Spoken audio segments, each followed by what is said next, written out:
America और Israel मिलकर Iran के खिलाफ कुछ बड़ा करने की तैयारी में है। यही वजह है कि ईरान पिछले कुछ दिनों से इजराइल को लगातार धमकियां दे रहा है। हाल में ईरान ने अपने अंडरग्राउंड मिसाइल शहरों का खुलासा कर इजराइल को अल्टीमेटम भी दिया था।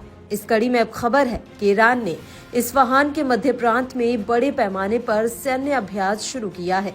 ये वह इलाका है जहां पर ईरान के परमाणु ठिकाने बताए जाते हैं। ईरानी सेना और IRGC ने बताया कि उन्होंने अपने परमाणु सुविधाओं पर संभावित हमलों से बचने के तरीकों और जवाबी कार्रवाई की ताकत को परखा है। अभ्यास के पहले फेज में ईरान की एयर डिफेंस यूनिट ने इलेक्ट्रॉनिक वारफेयर का मुकाबला किया। इसके अलावा ईरानी सेना ने एक युद्धक विमान से गिराए गए बंकर बस्टर को रोकने का अभ्यास करने के लिए Day-9 वायु रक्षा मिसाइल प्रणाली को भी एक्टिव किया। ये ईरान में ही बना एयर डिफेंस सिस्टम है जो न्यूक्लियर साइट से 17 किलोमीटर की दूरी पर 15 सेकंड से भी कम समय में भारी हथियार को ट्रैक कर फिर रोककर तबाह कर सकता है। दावा है कि ईरान को इस समय अपने परमाणु ठिकाने पर इजराइल और अमेरिका की ओर से हमले का डर सता रहा है। जानकारों की माने तो ईरान के इसी डर के चलते ये युद्धाभ्यास किया जा रहा है। ईरान की सरकारी मीडिया ने कमांडर ब्रिगेडियर जनरल गदब रहीमजादेही के हवाले से जानकारी दी।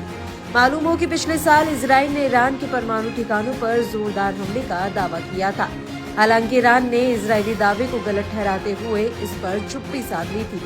ऐसे में ईरान इस साल इजराइल की ओर से संभावित हमलों के डर से अपनी सुरक्षा को बढ़ाने में जुटा है। इसके अलावा ईरान को अमेरिका के नवनिर्वाचित राष्ट्रपति डोनाल्ड ट्रंप के सत्ता में आने के बाद अमेरिका से भी हमले का डर सता रहा है।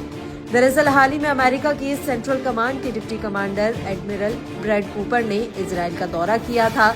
अटकलें हैं कि इस दौरे में उन्होंने इजरायली सेना के सीनियर अधिकारियों से मुलाकात की थी, जहां उन्होंने ईरान के परमाणु ठिकानों पर संभावित हमले की तैयारी पर बात की। बताया जाता है कि अमेरिकी सैन्य अधिकारी भी इसके लिए ट्रंप की शपथ लेने का इंतजार कर रहे हैं। वहीं इजरायली मीडिया आउटलेट वाइनेट ने दावा किया कि ट्रंप ने इस बात से इनकार नहीं किया है कि वह ईरान के परमाणु ठिकानों पर हमले का आदेश दे सकते हैं। यानी ट्रंप के दूसरी बार राष्ट्रपति बनने के बाद ईरान की न्यूक्लियर साइट्स के लिए हर दिन खतरा बढ़ सकता है। यही वजह है कि ईरान भी ट्रंप की सत्ता में वापसी पर अपनी तैयारी कर रहा है। इसी बीच ईरानी विदेश मंत्री अब्बास अरागची ने कहा कि साल 2025 ईरानी परमाणु मुद्दे के लिहाज से काफी महत्वपूर्ण होगा।